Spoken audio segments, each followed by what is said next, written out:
Bem-vindos a mais uma exploração aqui no nosso espaço. Hoje a gente vai mergulhar num material bem denso que tenta responder aquelas perguntas gigantes, sabe? Trechos de O Porquê da Vida, Solução Racional do Problema da Existência. O autor é Leon Denis, um pensador espírita francês importante ali do finzinho do século XIX, começo do XX. E olha que interessante, o livro já abre com uma dedicatória forte, àqueles que sofrem. Isso já mostra de cara que não é só filosofia no abstrato, né? Exato. O Denis parece ter uma missão bem clara. Ele quer dar consolo, esperança, mas isso é chave, uma base racional para a gente entender por que a gente está aqui, de onde viemos, para onde vamos, qual o sentido disso tudo, especialmente quando as coisas apertam, né? Questões que todo mundo se faz uma hora ou outra. Com certeza, põe. Vamos tentar, assim, desempacotar os argumentos principais, os conceitos que ele usa e sacar como ele monta esse sistema todo para lidar com essas angústias. Ok, então vamos nessa. Ele começa falando justamente dessa inquietação, né? Essa necessidade que a gente tem de achar sentido. Exatamente. Ele parte daí, logo no comecinho, no capítulo 1. Ele nota que a mente humana não sossega fácil diante dos mistérios. O universo, a vida, a morte. E ele percebe que, quando é difícil achar respostas que façam sentido, que juntem razão e sentimento, muita gente acaba caindo na indiferença ou no ceticismo. É como se, sem um mapa claro, a galera desistisse da jornada, sabe? Faz sentido. E o contexto da época dele, que ele descreve, nossa, parece mesmo um caldeirão, né? Fim do século XIX, início do XX. Tanta mudança, religião tradicional perdendo força e o materialismo científico ganhando muito espaço. Sem dúvida. O Denis ali nos capítulos 1 e 2 está claramente conversando, ou melhor, debatendo com essa visão materialista. E ele critica forte, né? Ele pergunta, se a gente é só matéria e tudo acaba com a morte, que sentido tem a vida? Para ele, essa visão acaba com a dignidade da vida, faz o egoísmo parecer a única coisa lógica, porque ajudar o outro se tudo acaba aqui, né?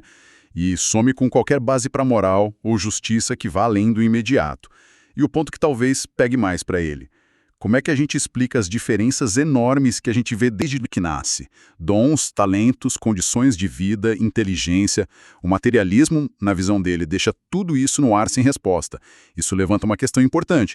Que tipo de sociedade a gente constrói se a única realidade que vale é a matéria? Nossa, é uma pergunta pesada mesmo. E a resposta dele vai para o outro lado, né? A ideia de que a gente não é só matéria. Aqui a coisa fica bem interessante. Ele propõe lá no capítulo 3 que a gente tem uma natureza dupla. Tipo, como explicar o amor pelo bem, o senso de justiça, a consciência, a força de vontade, se a matéria sozinha não tem nada disso? De onde viriam essas coisas? Essa é a base do argumento dualista dele. Ele diz que a matéria, o corpo físico, é tipo a casca, um instrumento que a gente usa por um tempo. Mas o motor, a essência mesmo, é o espírito, a alma, o princípio inteligente que sente. E para conectar esses dois, o espírito que é imaterial e o corpo que é material, ele traz um conceito fundamental, o perispírito. Pensa nele como uma ponte, sabe? Uma espécie de corpo semimaterial, meio fluídico, etéreo, que liga a alma ao corpo físico enquanto a gente está vivo. Tipo uma interface? Isso, tipo uma interface, um tradutor entre a consciência e a máquina biológica. E o ponto crucial, esse perispírito não morreria com o corpo, ele continuaria existindo, mantendo a nossa individualidade e seria o nosso veículo, digamos assim, no mundo espiritual. O Denis, como até tem uma nota no livro, defende muito essa diferença essencial entre espírito e matéria, o dualismo. Sabe? Ele vai contra as ideias monistas que queriam reduzir tudo a uma coisa só. Entendi. Então tem corpo, alma e o perispírito ali no meio. E saindo do indivíduo, como que Deus entra nesse sistema dele? Ele parece fugir daquela imagem mais humana de Deus, né? Das religiões mais tradicionais. Sim, ele busca uma ideia mais filosófica, mais universal. No capítulo 4, Deus não é apresentado como um ser com forma humana, com emoções humanas, mas como a inteligência suprema, a causa primeira de tudo, a fonte da vida, da ordem, da justiça, do amor, que, segundo ele, existe no universo. Denis sugere que a própria harmonia que a gente vê na natureza, sei lá, o movimento dos planetas, a complexidade de um ser vivo, já aponta para essa inteligência por trás de tudo. Não é um Deus que fica intervindo do nada, mas a própria lei que organiza o universo. Mas aí vem aquela pergunta clássica. Tá, mas se Deus fez tudo, quem fez Deus? Como é que o Denis responde a isso? Ele toca nesse ponto no capítulo 4. O argumento é que essa pergunta já parte do erro de achar que Deus estaria sujeito às mesmas regras de criação que o universo. Para Denis, Deus é, por definição, não criado, eterno e infinito. Ele é o princípio básico, a condição para qualquer outra coisa existir. Certo. Sem essa causa primeira, ele argumenta só existiria o nada ou o caos total. A existência de leis no universo de ordem de um propósito seria a prova dessa inteligência suprema. O que é fascinante aí é essa tentativa de basear a ideia de Deus na razão, na observação, buscando um ponto de encontro entre espiritualidade e lógica, fugindo um pouco do dogma puro da fé cega. Faz sentido na lógica dele. E isso leva a gente para o coração da tal solução racional do Denis para o problema da desigualdade, do sofrimento, a reencarnação, ou como ele chama, a pluralidade das existências. Lá nos capítulos 5 e 6, ele apresenta isso como uma peça que faltava, né? Aquela ideia de que essa vida agora é só um pedacinho de uma jornada bem maior. Exatamente. A reencarnação é o pilar que sustenta a explicação dele para o porquê das coisas. Ele defende isso por alguns lados. Primeiro, o progresso. A alma não seria criada perfeita de cara, mas simples, ignorante e destinada a evoluir sem parar. Cada vida aqui na Terra, que ele até diz no Cap V, que é tipo um mundo escola meio básico, seria uma chance de aprender, de desenvolver coisa nova, de ficar moralmente mais forte pelo esforço, pelas experiências boas e ruins. É uma visão bem dinâmica da alma, sempre se construindo. Uma escola. Interessante. E as dificuldades, as dores, as diferenças de sorte, como ficam nisso? Aí entra o segundo ponto, a justiça. Para Denis, nada seria por acaso. As dificuldades, as limitações, o sofrimento que a gente passa, seriam, em grande parte, resultado do que a gente mesmo fez, escolheu ou deixou de fazer em outras vidas. Ah, a lei de causa e efeito. Isso aplicado à moralidade. Quem abusou do poder pode voltar numa situação de submissão para aprender o que é empatia. Quem foi muito egoísta pode encarar a solidão para desenvolver a fraternidade. Mas é importante sacar que para ele não é castigo de Deus, assim, arbitrário. É um jeito de aprender. A dor, como ele descreve no capítulo 6, seria tipo o cinzel do escultor que vai batendo na pedra bruta para revelar a beleza que está escondida ali, a alma melhorada. É uma tentativa de dar sentido para o sofrimento, sabe? Tirar ele da categoria de tragédia sem lógica e colocar como ferramenta de crescimento. Essa ideia de colher o que plantou, mesmo que em outra vida, é forte. Mas aí vem a pergunta que não quer calar. Por que a gente não lembra dessas vidas passadas? Se elas explicam tanta coisa, por que esse apagão? Denis responde isso direto no capítulo 6. Ele argumenta que o esquecimento, na verdade, é uma bênção. É necessário para o próprio progresso. Imagina só o peso que seria carregar a memória clara de todo o erro que a gente cometeu, de todo o sofrimento que a gente causou ou passou, de todo inimigo que a gente fez ou que fez mal pra gente ao longo dos séculos. Nossa, seria impossível. Seria paralisante, né? Ficaria preso no passado, nos ódios, nas culpas, sem conseguir recomeçar. O esquecimento permite que cada vida seja uma chance nova, com foco no agora e no futuro. Mas ele diz, não é um esquecimento total. Ah, não. Não, as tendências que a gente já nasce tendo, as aptidões, os talentos, aquela voz da consciência, sabe? Medos ou simpatias que a gente não sabe explicar, tudo isso seria a bagagem que fica no subconsciente, a herança dessas vidas antigas. Se a gente conectar isso com o quadro todo, o esquecimento serve ao propósito maior, que é evoluir, permitindo seguir em frente sem ficar acorrentado lá atrás. E ele chega a analisar como as condições sociais diferentes, tipo riqueza e pobreza, afetam essa jornada. Sim, no capítulo 6 ele faz uma análise curiosa.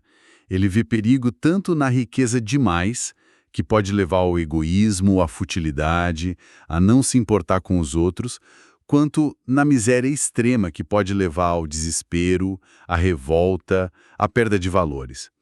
Ele sugere que talvez uma vida mais mediana, sabe? Com trabalho honesto, sem luxo exagerado, seja melhor para aprender as virtudes importantes: humildade, perseverança, solidariedade. É um jeito de relativizar o valor só material da vida. Olhando para esse quadro todo, evolução sem fim, justiça acontecendo, sentido no sofrimento, a visão do Denis sobre o nosso destino parece bem otimista, né? Mesmo reconhecendo que a vida é dura. Com certeza. O capítulo 8 reforça muito isso.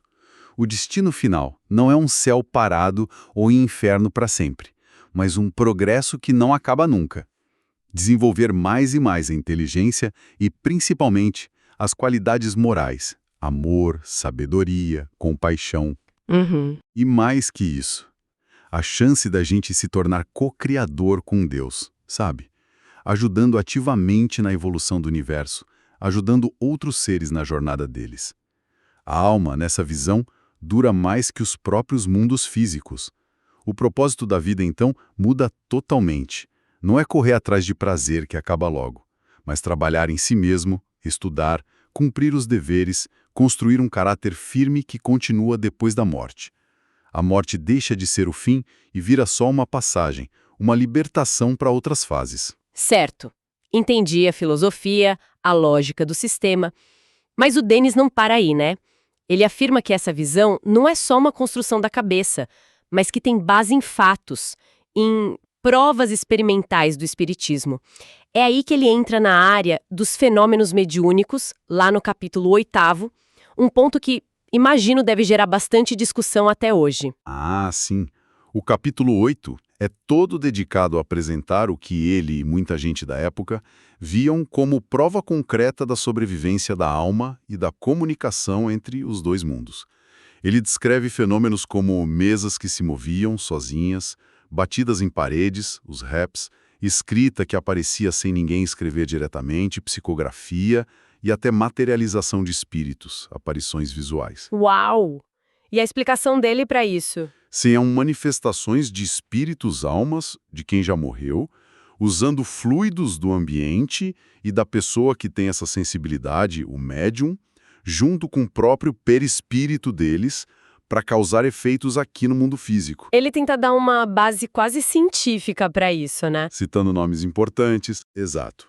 Ele lista cientistas intelectuais famosos da época que teriam pesquisado esses fenômenos e, segundo Denis, teriam se convencido e que eram reais. Tipo o físico William Crookes, o naturalista Alfred Russel Wallace, que descobriu a seleção natural junto com Darwin, o criminologista Cesare Lombroso, o astrônomo Camilo Flammarion. Ele também tenta achar exemplos disso na história, falando de Sócrates, Joana d'Arc, como se eles tivessem essas faculdades mediúnicas. Interessante. E o mais interessante é como ele conecta isso com as descobertas científicas do tempo dele. Raio-X, radioatividade, a tal matéria radiante do Crookes. Para ele, essas descobertas sobre energias e matéria em estados mais sutis, invisíveis, abriam caminho para a ciência aceitar uma realidade além dos nossos 5 sentidos, o tal mundo invisível dos espíritos. E qual era o objetivo final de trazer esses fenômenos para a discussão? Não era só para provar que a alma sobrevive? Era mais que isso. Para o Denis, o espiritismo experimental era a arma para derrubar o materialismo no próprio campo dele, o dos fatos que se pode observar. Era para dar certeza da imortalidade, sim, e com isso trazer consolo de verdade para quem tinha perdido alguém. Mas, no fundo, era para dar uma base firme e racional para a moralidade. Ah, entendi. Se o que a gente faz tem consequências que seguem a gente vida após vida, e se a gente pode ter provas disso, a responsabilidade de cada um fica enorme, né? A moral deixa de ser só uma regra social ou um dogma de religião e vira uma lei da natureza, tipo a gravidade. Isso fica bem claro nos capítulos 8 e 9. Então, para resumir a visão completa do Denis, que ele meio que amarra no capítulo 9, a gente teria Deus como essa inteligência e amor que está em tudo, a alma imortal evoluindo por várias vidas, a reencarnação, a comunicação possível entre quem está vivo e quem já se foi, a lei de causa e efeito mandando em tudo, como justiça, e um caminho de progresso sem fim para todo mundo. É isso. Essa é a estrutura. E a conclusão dele, lá no finalzinho, no capítulo 9, é bem ousada. Ele vê o Espiritismo como o cristianismo original restaurado, puro, antes das distorções dos dogmas. E mais, ele apresenta o Espiritismo como a grande síntese filosófica, científica e moral que a humanidade precisava para sair da crise de valores, da falta de sentido, dos conflitos sociais da época dele. Uma resposta que, segundo ele, nem a ciência da época, nem as religiões dogmáticas conseguiam dar sozinhas. Então, o que tudo isso significa? Significa propor uma visão de mundo completa, onde cada vida importa, o sofrimento tem um porquê, a justiça acontece, mesmo que demore, e o universo, no fim das contas, é um grande campo de aprendizado e evolução, governado por leis sábias e cheias de amor. Concluindo, então, nossa análise de O Porquê da Vida, fica claro o tamanho da ambição do Leon Denis construir um sistema lógico, coerente, principalmente cheio de esperança para responder às nossas inquietações mais fundas. Uma visão onde a alma imortal viaja por muitas vidas, aprendendo e se limpando pelas experiências, inclusive o sofrimento, guiada por leis de progresso e justiça, e com essa possibilidade de troca entre o mundo físico e o espiritual. Sem dúvida. É um livro que se propõe a ser um guia, né? Oferecendo sentido e esperança, especialmente para quem está passando por dificuldades. E ele busca força tanto na argumentação filosófica, racional, quanto no que, na época, muitos viam como prova experimental dos fenômenos espíritas. É uma tentativa clara de reconciliar fé e razão, ciência e espiritualidade. E para quem nos acompanhou até aqui, fica talvez uma reflexão, algo para levar e pensar um pouco, independentemente de concordar ou não com as ideias específicas do Denis. Que valor a gente pode tirar da ideia de que nossas ações têm consequências que vão além do agora, que moldam o nosso futuro de jeitos que a gente talvez nem perceba? Ou da perspectiva de que mesmo as experiências mais duras podem ter ali uma semente de transformação, de crescimento, em vez de serem só azar sem sentido. O que significaria na nossa própria vida buscar um propósito maior, um porquê que vá além das conquistas materiais ou dos prazeres que passam rápido. A gente agradece muito a companhia nessa viagem pelas ideias de Leon Denis. Até nossa próxima exploração.